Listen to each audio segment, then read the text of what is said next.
One of life's greatest paradoxes is that in order for hard things to become easy, you need to do more of them consistently and in an elevated manner.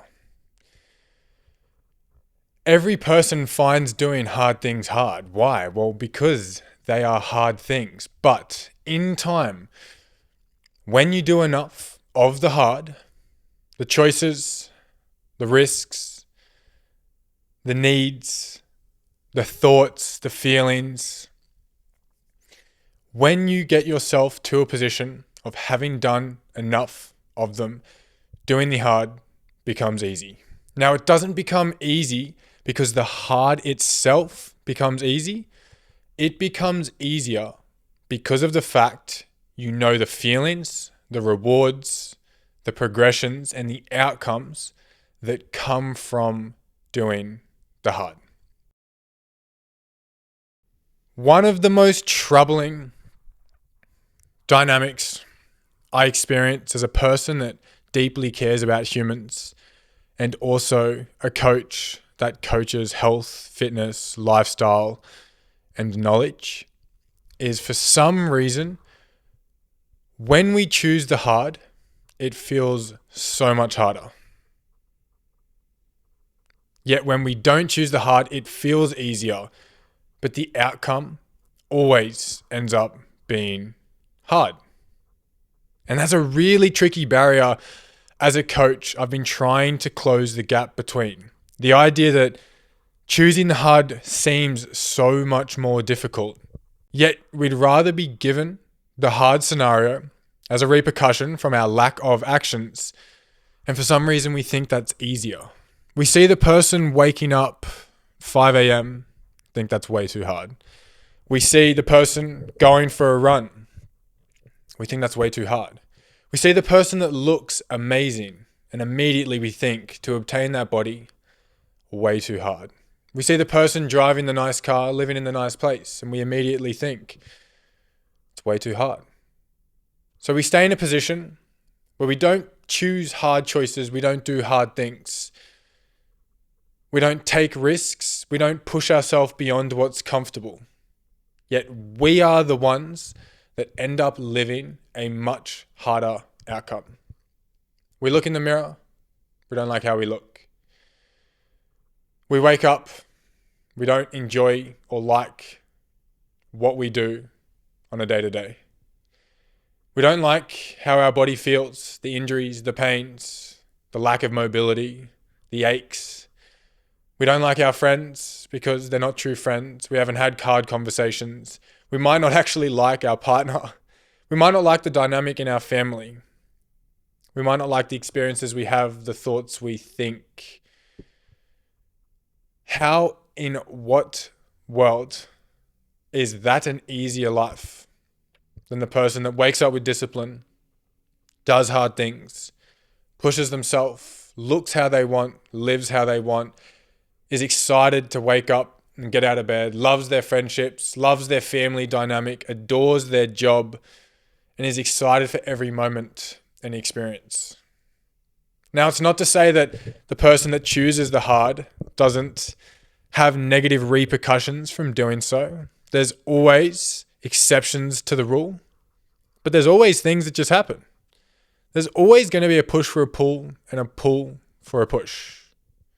There's been many times I've chosen the hard action and it actually just hasn't paid off with the result I thought it was going to. But what it did end up paying off in time: discipline, resilience, self-perception, self-respect, elevated standard, and a much more stronger and resilient mindset. So yes, I took all these risks and I chose the hard decisions and I did it back to back to back, and it didn't give me the outcome I was hoping for, but it gave me traits as an outcome that made my life easier. And we sit here and we look at the person that is disciplined and we think that is just way too hard. That is way too hard to go to bed at the same time, to wake up early and to go exercise before work. Yet they wake up excited to do so and looking how they want. And then they have the next 8 hours of their day feeling energized, motivated, with a direction and a purpose, only to come home and follow up more of those actions. Yet for some reason we think, fuck that. That's too hard. I don't want to live that life. Yet the opposing is we wake up easy, slow, nice, good morning, sleeping in after the sun's come up. We go and have a shower and we avoid the mirror because we don't like how we look. We eat a pretty crappy, convenient breakfast and we drive feeling pretty negative and depressed on the way to work.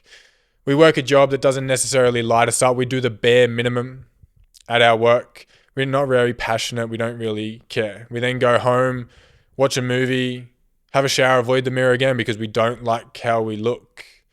We go to bed really late because we didn't like the day that we just lived. So we scroll on our phone for a very long time to avoid having to wake up and repeat it the next day. You just got to think about that for a second. How is that easier than the person who got up, got at it, went to work, came home, and did the same things? So welcome back to the Future Self podcast. I think I'm going to evolve this podcast now. I'm done with seasons. I'm done with episodes. I really want to continue focusing on having discussions about serious, important, and impactful topics with you. I occasionally want to bring a guest on that I'm very interested, inspired, or motivated by. But the sole purpose of this podcast is not just to bring people on, whoever, whenever, just to get an episode out. I feel like there is a lot more value you and I talking one-to-one and you tuning into this episode and hearing a different perspective. And I think the benefits and the perks of hearing a different perspective is that you might not agree with it. By not agreeing with my perspective, that gives you a new perspective because you've thought of your own, you've thought of mine, and you've cultivated something in the middle that's allowed you to now take on a new perspective. Now, I am not the be-all and end-all of knowledge, information, fitness and health and mindset, by no means at all. But I am a successful coach and I've worked with hundreds and hundreds of people since I was 16, cultivating better systems, better mindsets, approaches, and tools. So I would dare say there's a good impact I could have on the way you live your life and what you do right now just by tuning into this podcast on its own. Being a person that is interested in different perspectives and mindsets always has me analyzing with curiosity the way someone operates and thinking why they are the way they are and why they do what they do, often asking the questions directly to them. One of the most common traits I see is humans wanting the best of both worlds. They want to look how they want to look without having to work for it. They want to feel how they want to feel without changing the way they eat. They want to not really work a job and earn a lot of money. They want to build wealth without sacrificing and taking risks.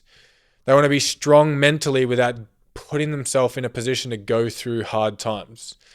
They want good friendships and close connections, yet they're not willing to have hard conversations and really direct discussions.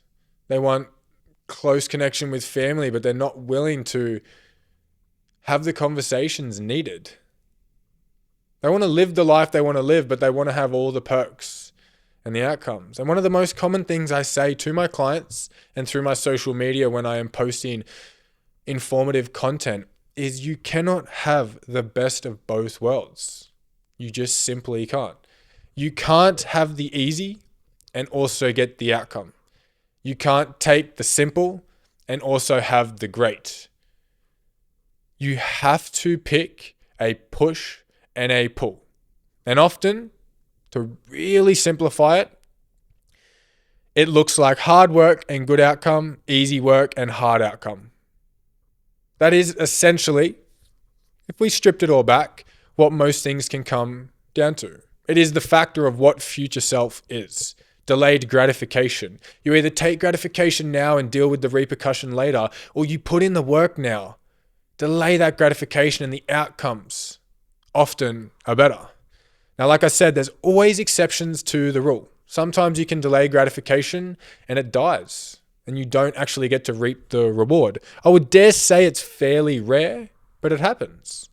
There are also times by chance and luck that you take the gratification now and the outcome ends up being better from you doing so. Now, I wouldn't take that at face value thinking you can do that all the time. It's rare, but it definitely does happen. However, what I notice as a coach with the patterns in the world of individuals wanting to feel better, look better, think better, move better, is 9 times out of 10, if they don't take it now and they invest it just a little bit longer, the outcome ends up being better. It goes along with the rule of compounding. 2 becomes 4, 8, 16, 32. You can pull out at 32, take the gratification now, but you also could keep it. Become 64, 128, 256. Then you can pull out there. Now, there's a risky aspect to that because if you're always delaying gratification, you never get to reap the rewards. But this is where the next level of this conversation comes into play. Your why has to be bigger than the results you seek. Every time I go for a really intense hike or a hard run, I take the stairs over the elevator, I'm not sitting there thinking, this is giving me a result. I am doing this to get a result. I'm pushing harder to get a result. Yes, I know a result comes about. It is inevitable. It's a given. But it's not why I do it. At least not directly. Maybe subconsciously in my brain, there's this confidence factor of it is why you do it, but because you're so confident knowing that outcome's going to happen, let's mask it with something else. But by masking it with a different reason, it makes me come back to doing it. It makes it feel better. If you do a really hard workout for the idea of fat loss, you don't see the fat being lost during the workout or at the end of the workout. An accumulation of hard sessions ends up seeing a resulting fat loss in the future. So attach a reason for why you would do it. Why do I wake up at 5 a.m. and go for a very steep incline hike with my friends? It's not because of fat loss. It's because of self-respect. It's because I know doing hard things makes me stronger. I know by pushing myself, good things come about. I know that by doing what other people can't do, it takes me out of the pool of the general population. I know that if I'm waking up and hiking before people have even gotten out of bed, that I'm pushing myself outside of the normal and outside of the average. I look around and I don't necessarily want a life of what would the general population have. I don't think it's bad. And at times I really wish that that is the lifestyle that I wanted to have, but it's not. And that then catches me in a dynamic of I can't do the same things. Often what I see as a coach when people start a journey, they will have those around them, friends, families, partners, colleagues that aren't yet on the same journey or not wanting the same goals, trying to bend this individual to do what's not aligned to their journey. So an individual that doesn't want fat loss isn't going to respect the fact that you're tracking your food. They're not going to respect the fact that you don't want to eat out often. Now, because their goal isn't fat loss or they're not yet in a position to push for that goal, they're not going to respect you doing it. And that's where things become harder. No one wants to feel isolated. No one wants to be on their own. Yet when you undertake a journey, often things can start to feel a little thin in the relatability factor. Because you're doing something new that those around you haven't known you to do, nor do they do that themselves.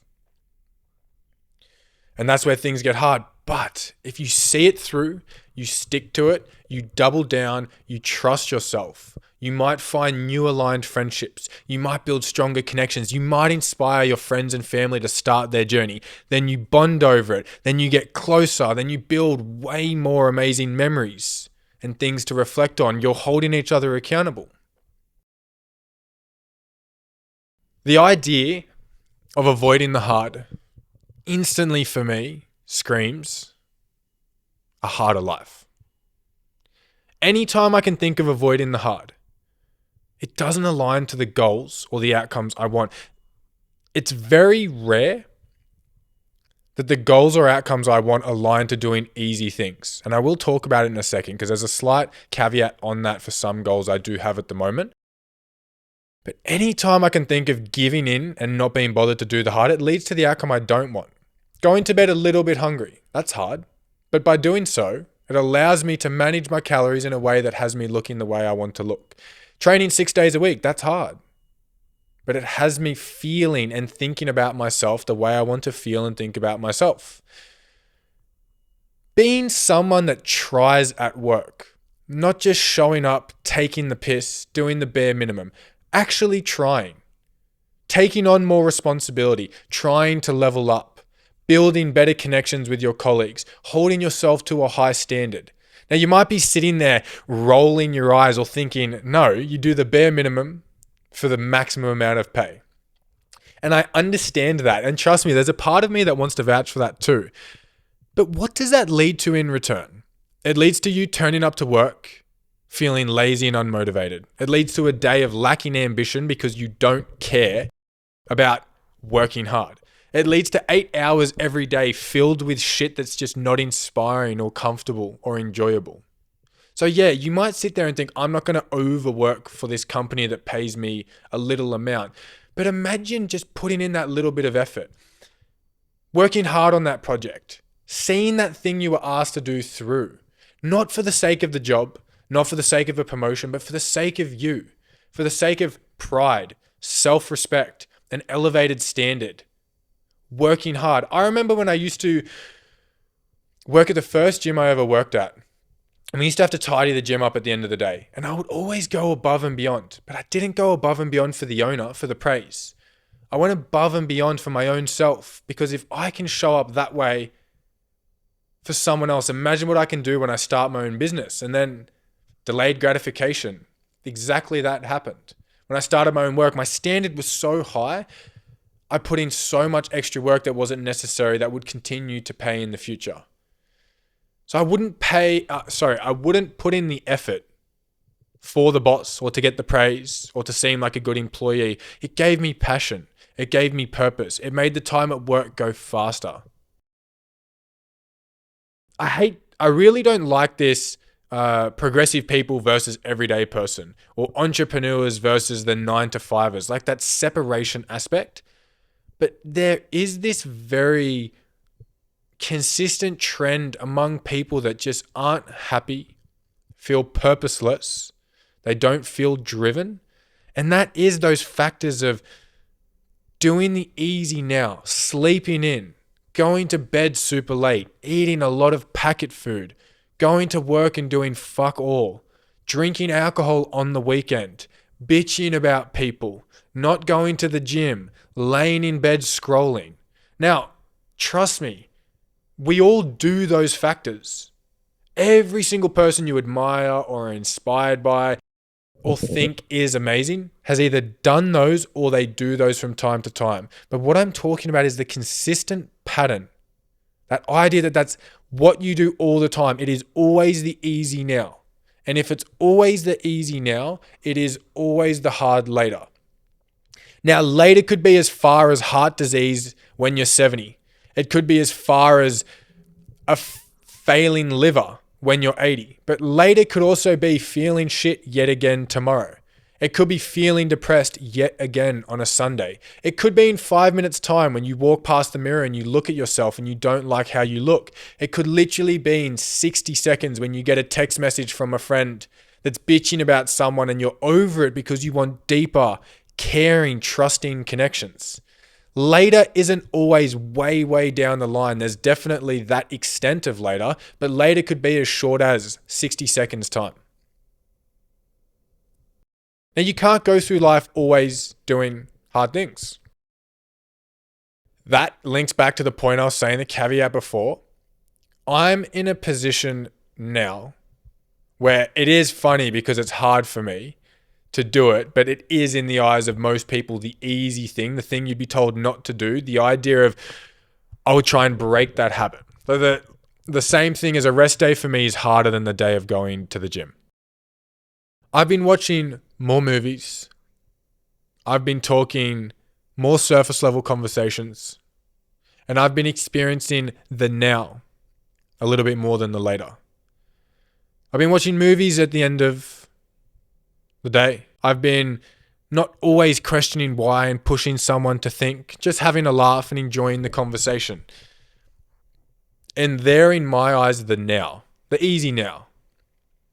But the interesting thing with that, which I'm going to confuse you and probably my own self talking about it, that's what's paying the returns in the future.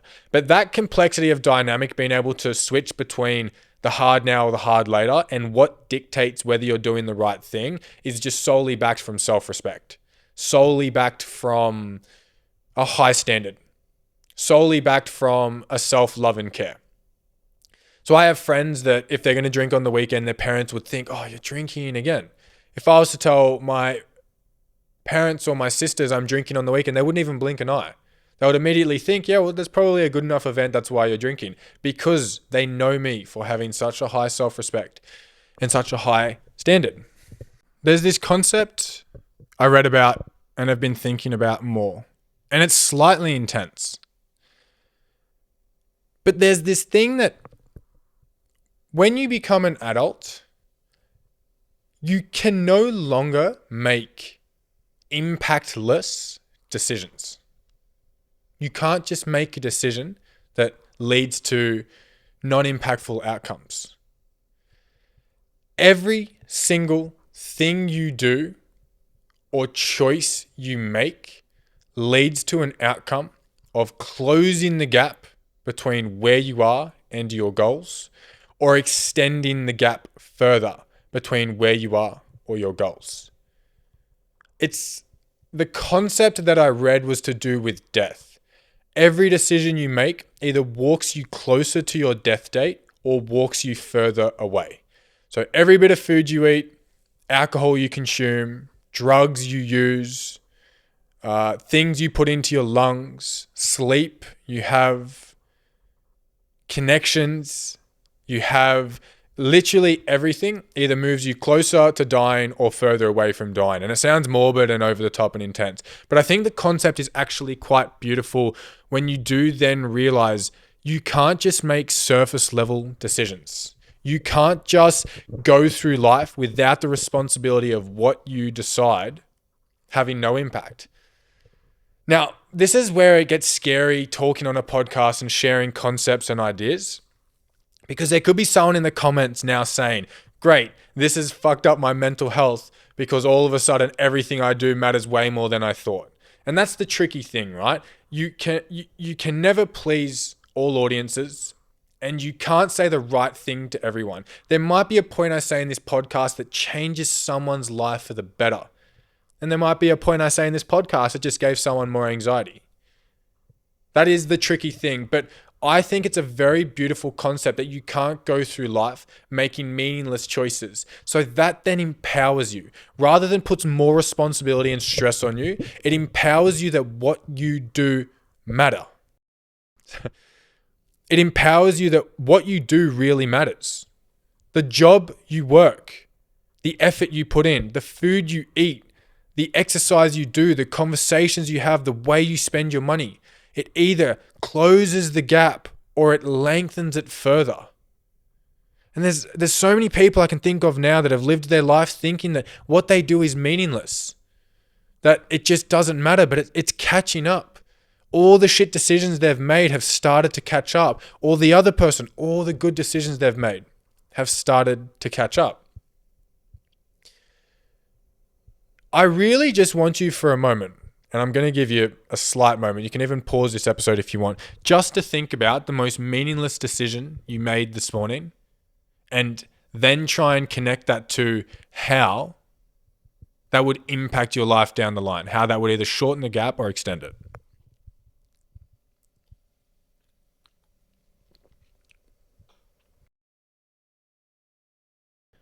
So some of you might have thought of things like brushing your teeth, having a shower, maybe making your bed, how insignificant, but it's not necessarily, right? Because making your bed might represent a discipline factor, and then that discipline factor bleeds into other areas of your life. Excuse me. What I like about being a coach so much and the specific ways future self and the dynamics I have cultivated is that what we do in your health and fitness bleeds into other areas of your life. This is why attaching a reason is so important. If you go to the gym just to build muscle, once you've built the muscle, you'll stop. If you go to the gym because it builds a self-perception in a positive aspect, you'll keep showing up. And then if you have more positive self-perception, that'll impact how you feel about yourself. That could impact the way you communicate. If you have confidence talking to a partner, if you have confidence going for that new job, if you have confidence in the way you go about your day to day, if you're walking for fat loss, once you lose the fat, you'll stop doing it. If you walk for self-respect with a byproduct of fat loss, you build the muscle of self-respect. That then bleeds into other parts of your life. You then don't let people clash on your boundaries. You then stop taking shit. You then stop adding to the things of self-disrespect, all the small things you do. Attaching a reason is so important and it impacts your life. I honestly think the way you treat yourself in health and fitness is a massive, massive bridge or representation as to how you treat yourself in your life externally. The way you show up with your health and fitness will bleed into the way you show up in your life. Now, this doesn't mean, again, exceptions to the rule, this doesn't mean that if you show up with self-respect, then all of a sudden you're going to be so self-respecting in relationships. There's always more complexities. However, there's just big dynamics that come from doing things such as health and fitness that bleed on into other areas of your life. So let's then link back to the idea that you can't have the best of both worlds. That's the first thing and the most important thing I want you to take away from this episode. Another really important takeaway from this episode is that the way you make hard things easier to do is by doing it more often. It's by doing more hard things. I used to wake up at 7 a.m. and struggle to open my eyes before 6:30. How am I going to make waking up at 6:30 easier? I do it more often. I did it more often, it became easy. Started waking up 6, it was hard. I did it more often, it became easier. One of the greatest analogies of doing hard things, makes doing hard things easier, is running.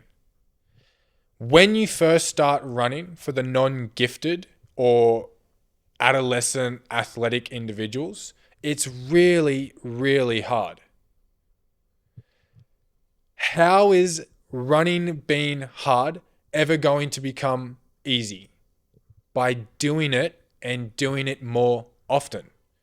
You start at 1K, you push the next run, 1.5, you push the next run, little bit quicker, 5K, little bit quicker, 10K, little bit quicker, even quicker. It is probably just as hard as the first ever run to your last ever run, but what standard has changed in between is it was hard at 1K, now it's hard at 15Ks. That's what you need to understand. Things don't get easier because you push them harder, but by pushing them harder, it makes what once was hard easy. Going to the gym when you're anxious and insecure is hard. How are you going to make that easy? By going to the gym more. Getting out of your comfort zone, talking to people, being shy is hard to break it. How are you going to break it? By doing it more. That is one of life's greatest paradoxes, that the only way to make doing hard things easy is by doing more of it. Now, more of it doesn't mean in mass. If you find running 1 kilometer hard, it doesn't mean run 10Ks in that idea of more of it. It means do the hard thing more often. Run 1 kilometer more often, and then it will become easier. Run just in general, intervals more often, then it becomes easier. Having tough conversations doesn't mean you go from having none to then an hour-long difficult conversation with someone. It means that you pick things up a little bit more frequently. You might not let comments slide as often. You might actually stand your ground a little bit longer in a discussion than you normally would. If you are in a position right now where doing hard things feels hard, welcome to the club of being a human. It is called a hard thing for a reason. It's fucking hard. But the way you make hard things easier to do, more motivating to do, more interesting to do, easier to choose to do, is by doing it more often. You simply cannot surpass, go around, or go underneath. You cannot cheat the factor of the way you make doing hard things easy is by doing more of it.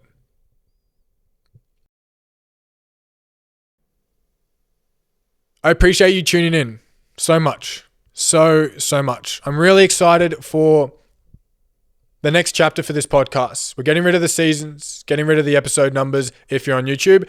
If you're on Spotify, of course they stay because it keeps the order and the easier factor to find where the episode is. We're in the new studio, which is my apartment in my hometown. Such a throwback for me and so nostalgic right now because the setup of what it all looks like the most upgraded and advanced version of the first ever podcast I did, which was in an apartment just 100 meters across the road. But everything is so much more leveled up. The camera, computer, audio box, the lighting, the setup, everything. It's super exciting for me. But I'm taking this podcast into a lot more solo episodes like it's been, talking a lot more personal about really important and impactful topics. And then here and there throwing in a guest because I really do enjoy talking to people. And every time I have a conversation with someone I'm purely interested in, the episode does amazing. Every time I have a conversation with someone just to fill in an episode, it always does average. And you guys know that because authenticity is what humans crave. And the radar for it is so easy to pick up. This is the Future Self Podcast. Appreciate you having a conversation with me, tuning in. I can't wait for where this goes, and I will see you in the next one. Like, subscribe, and enjoy the rest of your day.